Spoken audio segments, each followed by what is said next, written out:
Hello and welcome back to the channel. I'm so glad you've decided to join me today. If you're watching this, you're likely in a wonderful, complex, and sometimes challenging stage of life, the years after 60. A time often called the golden years, but let's be honest. They can sometimes feel a little less glittery than promised.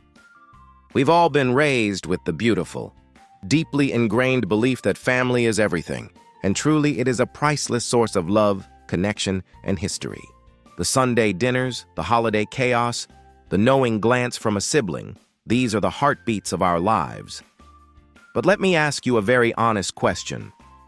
What happens when family isn't available? Or when their lives are so full, with their own jobs, their children, their mortgages, that leaning on them feels like adding a boulder to an already steep climb? Or perhaps, and this is a sensitive one, what happens when a relationship with family is strained or even non-existent?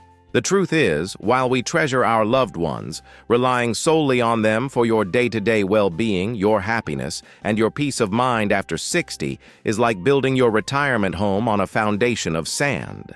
It's too fragile. Today, we're going to talk about 6 foundational pillars of support that frankly become more important than family in securing your independence, joy, and stability in your later decades.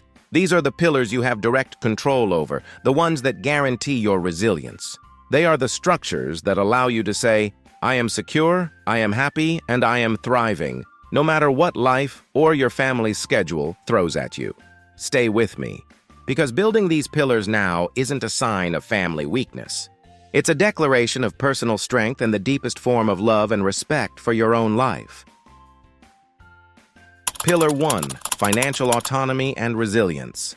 The first, and in many ways the most immediate pillar, is financial autonomy and resilience. Now I know, money talk can feel a little dry or uncomfortable, but please, hear me out. This isn't about being rich. It's about being safe and free. If you have to ask a child for help with every unexpected bill, the new roof, the car repair, or the supplemental medical costs, it changes the dynamic of that relationship. It subtly shifts the balance from one of mutual love and respect to one of dependency. And that feeling of dependency for a generation that values independence so fiercely can be corrosive to your self-esteem and your peace of mind. Financial autonomy means having enough set aside, or an income stream robust enough that you can manage the expected and the unexpected without needing to explain your choices or justify your spending to a younger generation. It's the ultimate stress reducer. Think about Arthur. Arthur was a charming gentleman, always generous, but he retired with what he thought was enough. The problem was, enough didn't account for a sudden need for a more accessible bathroom remodel or the rising cost of his prescriptions. Arthur hated having to call his son, Michael, who was a high-earning lawyer, every time he had a major expense. He knew Michael could afford it, but the conversation always left Arthur feeling small, like a child asking for an allowance. Arthur's resilience didn't come from his son's generosity. It came when he worked with a nonprofit financial planner to create a small, stable monthly income from a reverse mortgage on his paid-off house, plus a budget that included a dedicated surprise fund. It was only about $500 a month extra, but it was his. That small amount restored his dignity and made his relationship with Michael about love again, not about ledger books. Your action step. Ensure you have a liquid emergency fund dedicated solely to the unexpected. A goal of 6 to 12 months of expenses is the ideal, and review your budget at least annually. Financial security is the oxygen mask you put on yourself first. Pillar 2. Intentional community, the chosen family. The second pillar is what I call intentional community, or your chosen family. We often think of community as just the people living around us. But true, supportive community after 60 is intentional. It's a group of people who are in the same stage of life, who get it, and who are physically close enough and available enough to provide immediate, reciprocal support. A family member living 3 states away can offer wonderful emotional support on the phone, but they can't be there in 30 minutes when you have a minor fall, or when you need a ride to a morning specialist appointment, or when you simply need someone to share a cup of tea and a genuinely good belly laugh with. This chosen family is your local life support. Let me tell you about Eleanor. Eleanor's children were scattered from London to Sydney. She was fiercely independent but confessed to a deep, nagging loneliness. She tried neighborhood committees, but those groups felt too formal. Her life truly changed when she joined a book club, not just any book club, but one that deliberately met every Monday morning and had a clear, unspoken agreement. We show up for each other. This group of 6 women started by just discussing novels, but it evolved into a mutual aid society. They had a shared calendar where they plugged in appointments. They took turns bringing soup when one was under the weather. When Eleanor was diagnosed with a minor eye condition that prevented her from driving for a few weeks, it wasn't her far-off daughter who worried about groceries. It was Brenda from the book club who stocked her fridge and insisted on driving her to her appointments. Eleanor realized that family is built on blood, but community is built on proximity, shared experience, and availability. Her book club became her emergency room, her cheerleading squad, and her most reliable social calendar. Your action step. Actively seek or create a small, tight-knit group, a walking club, a weekly card game, a volunteer squad with people who live nearby and are in a similar life stage. Availability and shared reality are the keys here. Pillar 3. Physical health sovereignty. The third pillar is physical health sovereignty. This is about taking absolute, proactive ownership of your physical well-being. Yes, our bodies change, but we have an incredible amount of control over how well they age.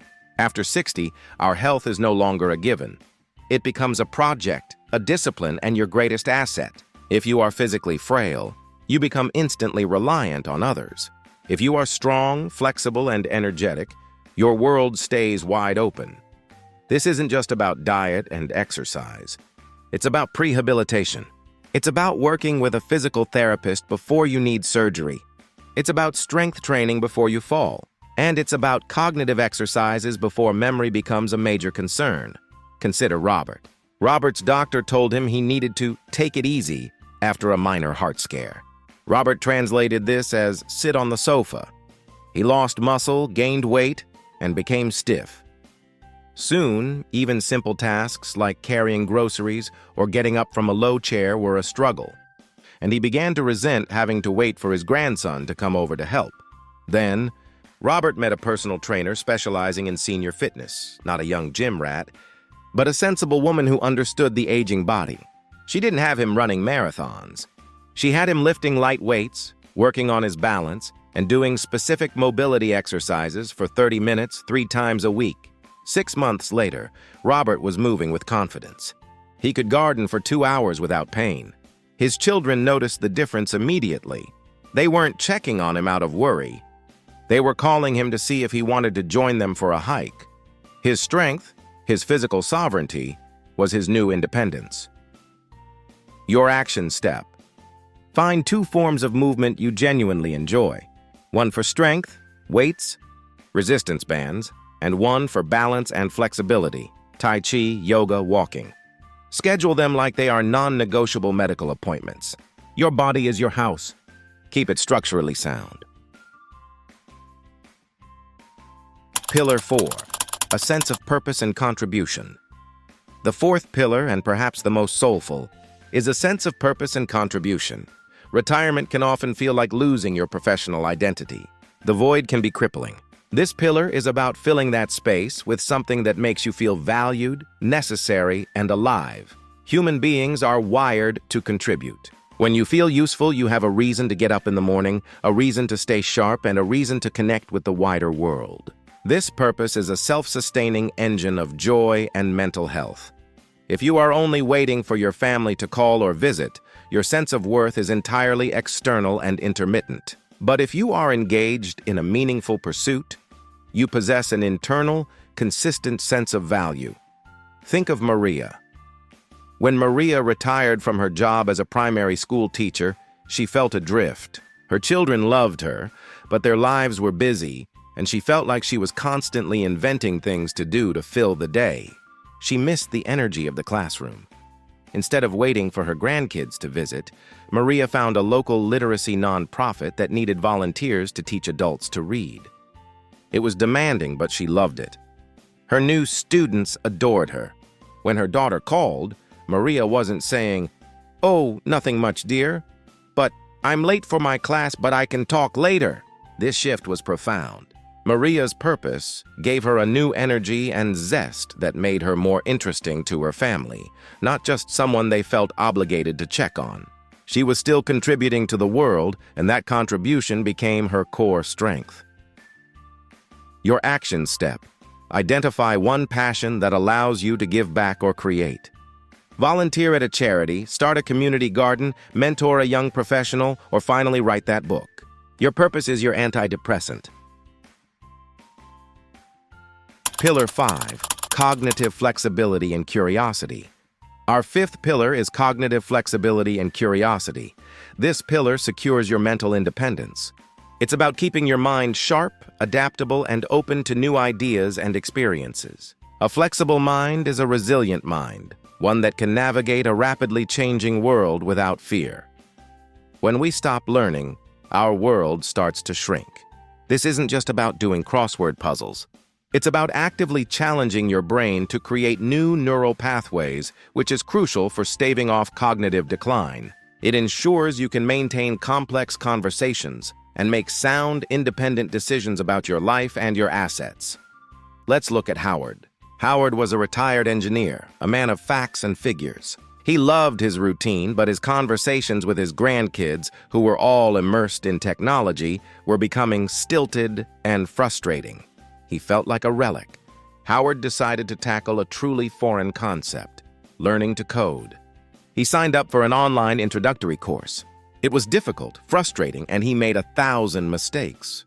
But the act of forcing his brain to learn a new logic, a new language, and a new way of thinking was exhilarating. He didn't become a professional programmer, but he learned how to set up his own smart home devices, how to understand the news about AI, and how to communicate confidently with his grandkids about their tech projects. This intellectual independence not only sharpened his mind, but made him a vibrant, engaging presence at family gatherings. He had a renewed relevance because his mind was still growing. Your action step. Commit to learning one entirely new skill or subject this year. It could be a foreign language, digital photography, or the fundamentals of investing. The goal is the process of learning, not the mastery. Pillar 6, advanced planning and legal clarity. Finally, the sixth pillar, which is the ultimate act of self-reliance and love, is advanced planning and legal clarity. I know this topic often feels heavy, but I urge you to see it through a different lens. This pillar is your final, definitive declaration of sovereignty over your own life. It's not just about a will. It's about having your medical and financial wishes clearly documented and legally binding. This includes your power of attorney for both health and finance, and an advance directive detailing your end-of-life care preferences. When these documents are in place, you are giving your family the greatest gift of all, the freedom from having to guess, fight, or feel burdened by making impossible decisions on your behalf during a time of crisis. You have already spoken for yourself. Consider Janet. Janet was a private woman who disliked talking about these matters. Tragically, she suffered a stroke, leaving her incapacitated. Her two children, who loved her deeply, had opposing views on her long-term care. One wanted aggressive treatment. The other believed Janet would prefer comfort care. The resulting court battle tore them apart and drained her estate. Contrast this with George. George spent a single afternoon with an estate lawyer. He had an honest, loving conversation with his children, handing his eldest daughter the signed power of attorney and a clear, explicit letter detailing his choices. When George's health declined years later, the daughter simply followed his instructions. She was able to spend her time being a supportive daughter, holding her father's hand, instead of a frantic decision-maker in a legal war. Your clarity became their peace. Your advanced planning is the strong, clear voice you project into the future, protecting your family and securing your wishes. Your action step: schedule an appointment with an estate planning attorney this month. Ensure your medical and financial documents are current, filed safely, and that the person named as your agent has a copy and understands your wishes completely. We've covered a lot today. Financial autonomy, intentional community, physical health sovereignty, a sense of purpose, cognitive flexibility, and legal clarity. These 6 pillars are not meant to replace the deep, unconditional love you share with your family. Not at all. They are designed to reinforce and protect those relationships. By taking proactive responsibility for these core areas of your life, you remove the heavy pressure of dependency from your children or relatives. You allow your interactions with them to be purely about joy, connection, and history rather than obligation, worry, or financial stress. You become a thriving, resilient foundation for your own life, which, ironically, makes you a more vibrant, less burdensome, and ultimately more cherished part of your family's life. Remember, building these pillars is a marathon, not a sprint. Start with just one small step this week and watch the profound difference it makes in your sense of self-worth and peace of mind. I would love to hear from you. Which of these 6 pillars feels most urgent or most inspiring to you right now? Please share your thoughts and your own stories in the comments below.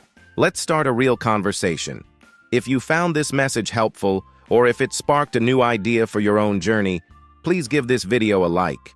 And if you want to join a community dedicated to aging with grace, wisdom, and genuine strength, subscribe to the channel and ring that notification bell. Thank you for spending this time with me.